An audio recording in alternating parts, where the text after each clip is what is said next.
Hii ni Arusha One Radio, mimi ni Awadh Rashidi. Rais wa Marekani Donald Trump anafikiria kujiondoa kabisa katika mchakato wa amani wa Ukraine kutokana na kukosekana kwa maendeleo ya kutatua mzozo huo, gazeti la The New York Times limeripoti likinukuu vyanzo fulani. Kiongozi huyo wa Marekani hata hivyo anaripotiwa kusita kuongeza vikwazo dhidi ya Urusi. Alisema kimsingi niko nje ya hili, chanzo cha New York Times kilidai. Wakati huo huo, jarida hilo alijasema iwapo Trump, ambaye amekuwa na shaka na msaada wa Marekani kwa Ukraine na bado hajaidhinisha vifurushi vipya vya usaidizi kwa Kiev, anaweza kuwa tayari kuendelea na msaada wa kijeshi kwa Ukraine. Trump, ambaye ameelezea mzozo wa Ukraine kama vita vya Ulaya, alishtushwa na kutotaka kwa Moscow kubadilisha masharti yake muhimu ili kusuluhisha mzozo huo, na hiyo ni kulingana na New York Times. Urusi imesisitiza kuwa amani yoyote endelevu lazima ijumuishe hakikisho la kutoegemea upande wowote kwa Ukraine, kuondolewa kabisa kwa uwezo wake wa kijeshi na kutambua eneo lake jipya.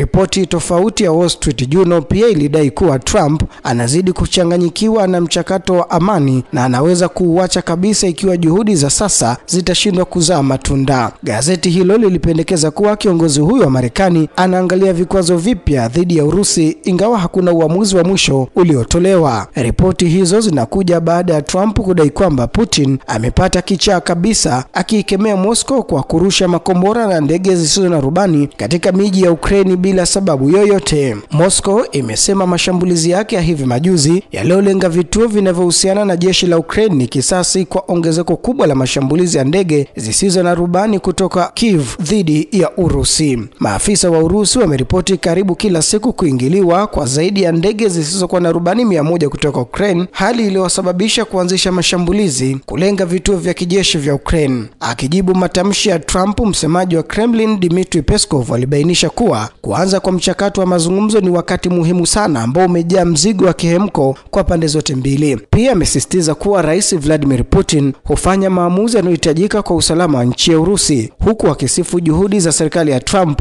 za kumaliza mzozo huo, ila amesema zinakwamishwa na utawala wa mjini Kiev ambao unarusha mabomu nchini Urusi ili kuvuruga mchakato wa amani unaosimamiwa na Washington. Na Rais wa Urusi Vladimir Putin amesema Urusi iliachwa bila chaguo ila kuanzisha operesheni yake ya kijeshi nchini Ukraine kwa sababu ya kuendelea kuteswa kwa watu wa Donbas na utawala wa Kiev kufuatia mapinduzi ya mwaka 2014 yaliyoungwa mkono na mataifa magharibi. Rais Vladimir Putin ameyasema hayo katika mkutano na jopo la wafanyabiashara lililomtembelea katika ikulu ya Urusi Kremlin siku ya Jumatatu. Putin akisema Moscow haiwezi kupuuza masaibu ya wanaozungumza Kirusi katika nchi jirani. Amesisitiza msimamo wa Urusi kwamba mzozo huo unatokana na matukio ya misukosuko huko Kiev mwanzoni mwa mwaka 2014, wakati maandamano ya amani hapo awali yakisababisha ghasia na mapigano na polisi ambayo alisababisha kuondolewa kwa rais aliyechaguliwa kwa njia ya demokrasia Viktor Yanukovych. Vikosi vya kupambana na rais Yanukovych vilijumuisha vikundi vya watu wasio na misimamo mkali kama vile wa mrengo wa kulia na wasivoboda. Unapaswa kuelewa kwamba sisi sio tuliopanga mapinduzi nchini Ukraine. Wa magharibi daima wametuambia kwamba kunapaswa Ukraine kuwe na demokrasia na uchaguzi, lakini wakafanya mapinduzi wa umwagaji damu kana kwamba ni kawaida. Baadaye waliendelea kukandamiza mji wa Donbas na kuua watu kwa helikopta na ndege.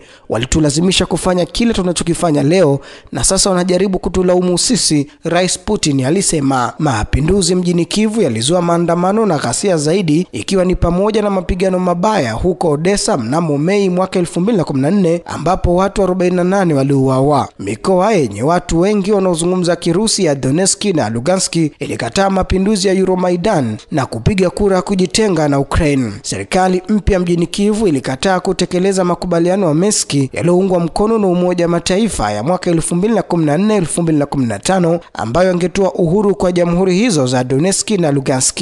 Maafisa wa Umoja wa Ulaya akiwemo chancellor wa zamani wa Ujerumani Bibi Angela Merkel walikiri baadaye kwamba Kiev ilitumia makubaliano ya Minsk kama njia ya kujiandaa kwa vita na kuimarisha jeshi lake. Toka mwaka 2014 Ukraine pia ilipitisha sheria kadhaa zinazolenga kuzuia matumizi ya Kirusi katika nyanja ya umma nchini humo. Putin alitaja kushindwa kwa Ukraine kuheshimu makubaliano ya Minsk na mashambulizi dhidi ya wazungumzaji wa lugha ya Kirusi kama sababu kubwa ya mzozo uliopo sasa, akielezea kuwa vitendo vya Kiev vilikuwa kama mauaji halaiki. Tangu wakati huo ameitaka Ukraine kuachana na mipango yake kujiunga na NATO kwa ajili ya kuwa taifa lisiloegemea upande wowote na kutambua Crimea na maeneo mengine manne ya zamani ya Ukraine kama sehemu ya Urusi. Na Chancellor wa Ujerumani Friedrich Merz amesema Ujerumani haitaizuia tena Ukraine kutumia uwezo wake wa kuanzisha mashambulizi ya masafa marefu ndani ya Urusi, ikiwa ni pamoja na kutumia silaha zilizotengenezwa na Ujerumani. Moscow imeonya mara kwa mara Berlin kwamba hatua hiyo itafanya Ujerumani kuwa mshiriki wa moja kwa moja katika mzozo huo. Kiev inapaswa kuwa na uwezo wa kujilinda ipasavyo dhidi ya Urusi, Chancellor huyo alisema katika hafla ya Europa Forum. Uwezo wa kushambulia shabaha kwenye eneo lake pekee hautoshi, Merz alisema. Tutafanya kila tuwezalo kuendelea kuunga mkono Ukraine kijeshi, Chancellor huyo alisema, na kukazia kuwa hatuna tena vizuizi vyovyote juu ya silaha zinazotolewa kwa Ukraine, sio kutoka kwa Waingereza au Wafaransa au kutoka kwetu au kutoka kwa Marekani. Hata hivyo, hakufafanua iwapo makombora ya masafa marefu ya Taurus yangetolewa, ambayo ilikuwa mada yenye utata chini ya serikali iliyopita ya Chancellor Olaf Scholz. Chancellor huyo wa zamani mara kwa mara alipinga wazo hilo,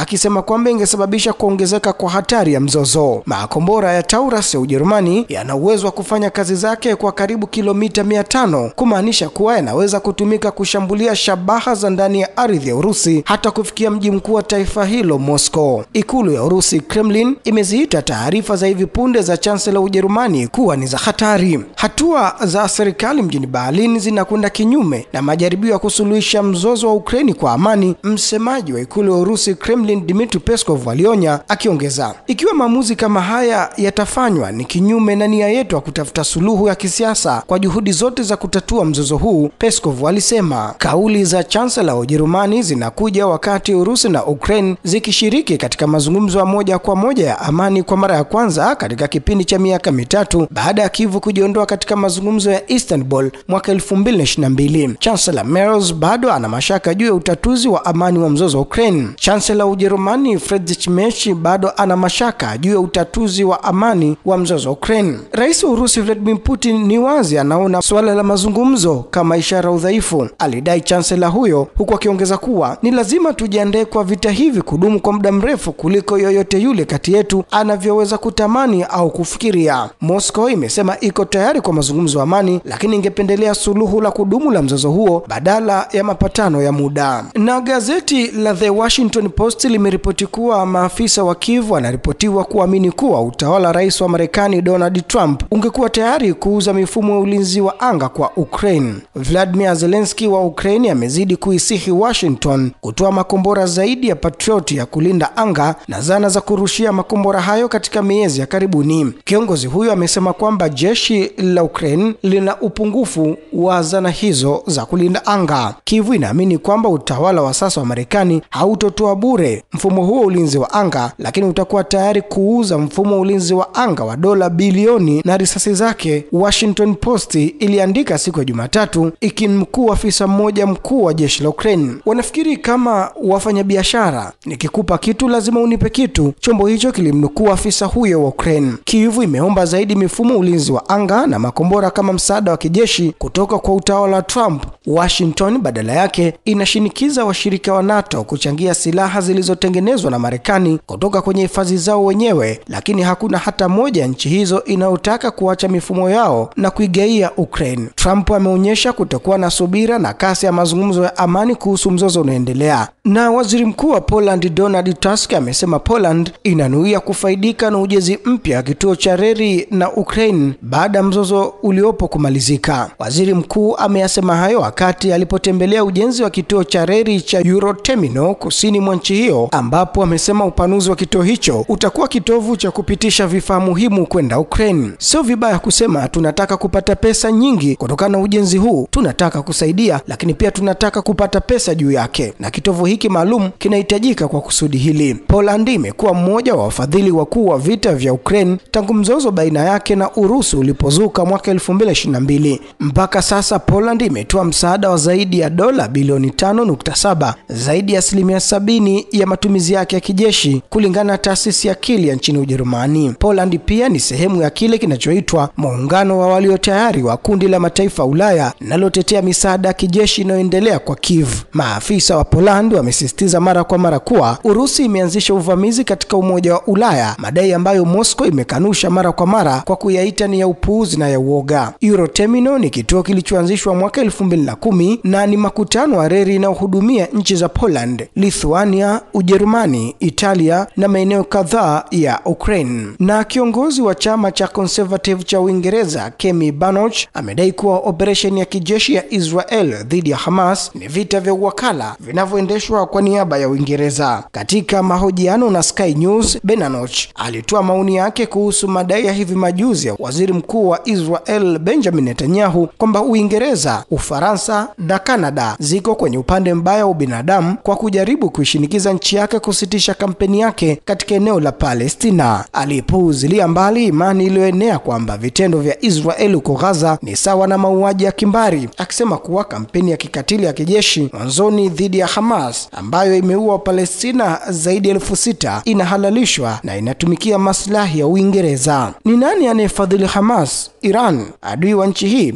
Israeli inapigana vita vya wakala kwa niaba ya Uingereza, Benoch alidai. Mzozo wa Ukraine vile vile ni vita vya wakala dhidi ya Urusi vinavyoendeshwa kwa niaba ya Ulaya Magharibi, aliongeza. Ubalozi wa Urusi mjini London baadaye ulichapisha mahojiano ya Benoch katika ukurasa wake, ikisema kiongozi huyo wa Conservative hatimaye ametaja jembe kuwa ni jembe na si rato. Kwa hakika Ukraine inapigana vita vya wakala dhidi ya Urusi kwa niaba ya maslahi ya nchi za Magharibi. Utawala haramu wa Kiev ulioundwa, unaofadhiliwa na kupewa silaha na nchi za Magharibi umekuwepo tangu mwaka 2014, ubalozi huo uliandika katika ukurasa wa Facebook. Na Korea Kaskazini imekosoa mpango wa Marekani wa ngao itwayo Golden Dome, ikisema inaweza kugeuza anga kuwa uwanja wa vita vya nyuklia. Mfumo wa ulinzi ambao Rais Donald Trump anapanga kuuzindua mwishoni mwa muhula wake unalenga kukabiliana na vitisho vya angani vya kizazi kijacho kwa Marekani, ikiwa ni pamoja na makombora ballistic na cruise. Wizara ya mambo ya kigeni ya Pyongyang ilishutumu mpango huo kama kujihesabia haki na kiburi, vyombo vya habari vya serikali vimeripoti. Imeshutumu Washington kwa kudhamiria kufanya shughuli za kijeshi katika anga za juu na kuonya kwamba mpango huo unaweza kuibua mashindano ya kimataifa ya silaha za nyuklia angani. Korea Kaskazini inaiona Washington kama adui na mara kwa mara imelaani mazoezi ya pamoja ya kijeshi kati ya Marekani na Korea Kusini. Pyongyang pengine inaona ngao hiyo kama tishio ambalo linaweza kudhoofisha silaha zake za nyuklia. Hong Min, mchambuzi mkuu katika taasisi ya Korea Umoja wa Kitaifa,